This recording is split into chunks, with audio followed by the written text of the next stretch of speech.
What's up friends? Welcome back to my channel for another G-Shock tutorial video. So for today's, I'm going to unboxing and reviewing this new model of GA900TS for ADR. So this is a new collection of G-Shock. So guys, this watch is a skeleton, beige and orange watch. So this is a great watch guys. Okay, so let's take a look and let's get started guys. Let's go. Okay friends, let's open it now.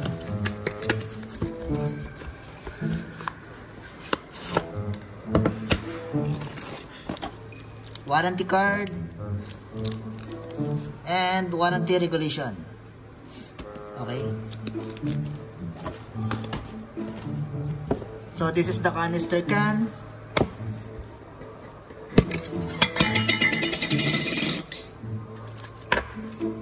Guys, this is the module number 5637. This is the model guide of the watch. It has Chinese, Arabic, Japanese. Okay.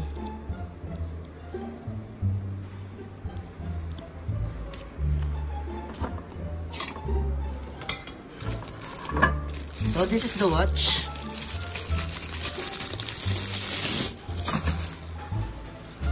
Here we go. Okay, the color of the watch is transparent with the bezel. So this is nylon, beige and orange, black.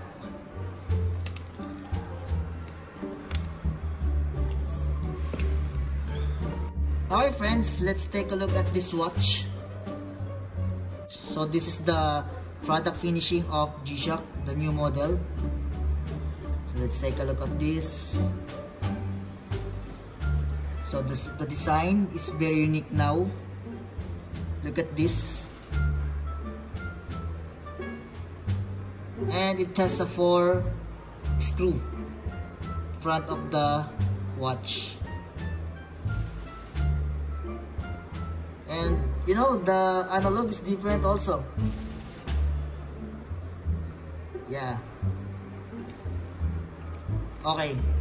Let's go to the specification. Case bezel material resin. So the band is nylon or cloth band. Our band, shock resistant, mineral glass, and 200 meters water resistance guys. So size of case, our diameter is 52.8. The screen is 49.5.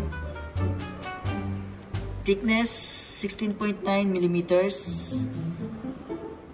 Of course, total weight is 63 grams. So other features you can see on your screen.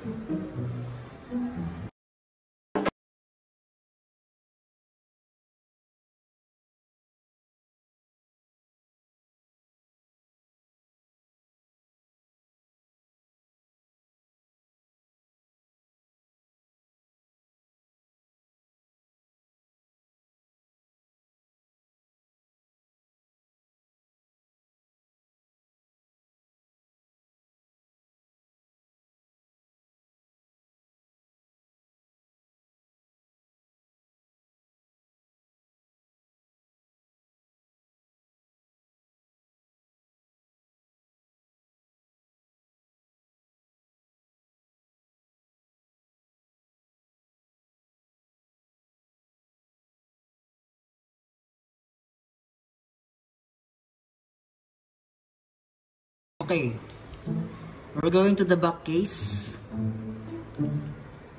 So this is the case number 5637, same as the module number. The model of the watch is GA900TS, stainless steel, back Japan movement.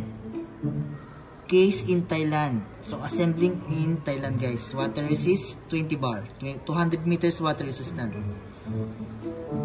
Casio shock absorbing structure. Okay. So this is a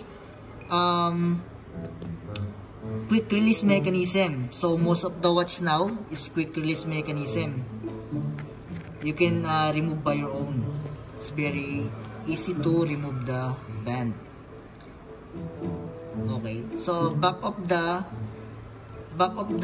band, this is a nylon and this is a leather.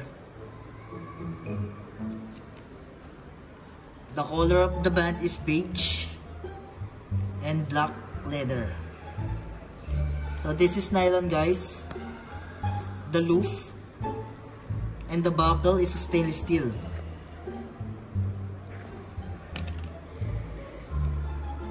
Okay, going back to the front of the watch. So as I said earlier, the finishing product is good quality now. It's a very good design. It has a 4 screw and we have 5 buttons here, guys. So inside the watch you can see there's a, you know, the circle here. So that is the indicator of timer, world time, alarm, and stopwatch. So about this, the 4060, this is the seconds, graph analog. Oh, that is for seconds also, same the seconds here. And Casio also, it has a normal timekeeping here, the time and the minute and the seconds. Okay, so about the analog, this is the analog radium. So when you are in the dim area or dark, how the watch itself, it has a radium. That is radium, guys. Okay. So we're going to for 5 buttons. I'm sorry. We have here from my left side is adjust and mode. From my right side is reset and start. So this is light button. Okay. So for adjusting the time, we're going here. So press hold after beep. So you can see now the country is blinking, so Jeddah time. So for example, this is forward button. We're going to Hong Kong 8kg, Philippine time also. So press one time adjust, it will set automatically, guys. Now it's 3:15 in the morning in Philippines. Okay. Up. 3:15. Okay, now we're clear for adjust. So mode button, it has an alarm. How many alarm? Sorry, timer. This is timer. World time, alarm, stopwatch, and normal timekeeping. So going to timer now. Timer. So if you want to set the timer, press adjust hold after beep. So that is I think that is minute blinking. So we're going to just only 1 minute, guys. I will show it to you. And then one time adjust, and then this is start. Yeah. Okay, good shit, man. So we're waiting.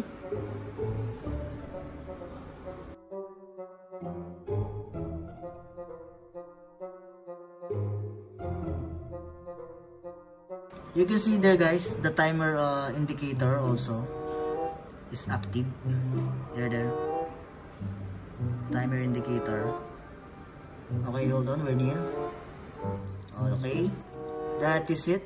That is timer. Stop. World time. So we have here 49 countries.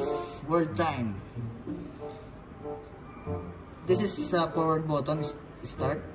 So if you press start button forward, you can see here the countries: Kathmandu, Bangkok, Singapore, Hong Kong, Beijing, Taipei, Tokyo, Guam, Sydney. That is the country, and you can also see the time of the countries there. Here, this is the country and this is the time of countries. Okay.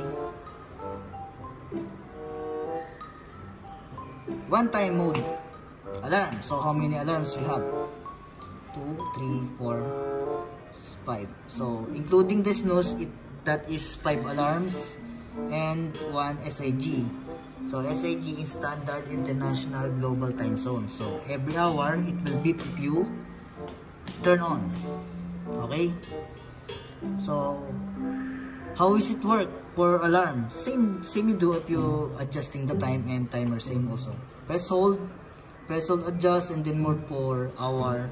This is for button, mode again for minute, for button, and then press one time adjust, guys. Same thing that I did for adjusting the time. And also the alarm indicator there is turned on, working here. Yeah. And stopwatch. Stopwatch 1 to 1000 countdown timer. Okay. Start to stop and then reset. Okay. Start, stop, reset. Start, stop, reset. Okay, that is it, guys. Oh, normal timekeeping, guys. So if you want to change the normal timekeeping, just that is normal timekeeping, right? Press start. Oh, wait. So if you press reset, it will change to day, months, and date. If I press reset one time, it turned to time. One time again, so it turned to day, months, and date. Okay. For reset, guys,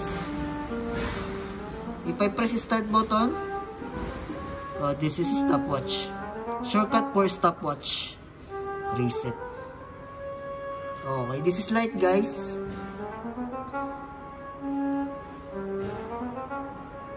Okay. So, date release of this watch, last September 2021. This is new collection, guys. Translucent. We have 4 models of this. 2 GA900 and 2 DW5900 TS. Okay, you can see on your screen, this is the watch, 4 pieces model, translucent color. Okay, so the price of the watch is $200 in Kuwait money, 60 Kuwait dinar. In Philippine money is 10,200 pesos, guys. Okay, so I want to try this on my wrist. I want to experience the watch, guys. How good on my wrist.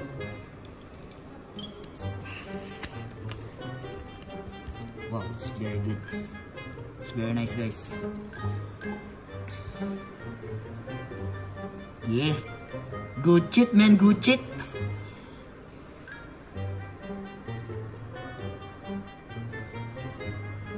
So that is it, guys. So thank you so much again for watching until the end. So sana hindi kayo magsawa, guys. And kahit nakakunti yung viewers natin, na-inspired ako mag-vlog kasi yung aking knowledge na i-share ko sa inyo. Hindi naman to for the views, pero this is my passion because I have knowledge about this watch. And if you have something to ask about me, and then comment down below, and I will answer it back immediately, guys. Please like, share, and subscribe, and click the bell button for more updates. So thank you so much for watching, and see you in my next vlog, guys. Peace.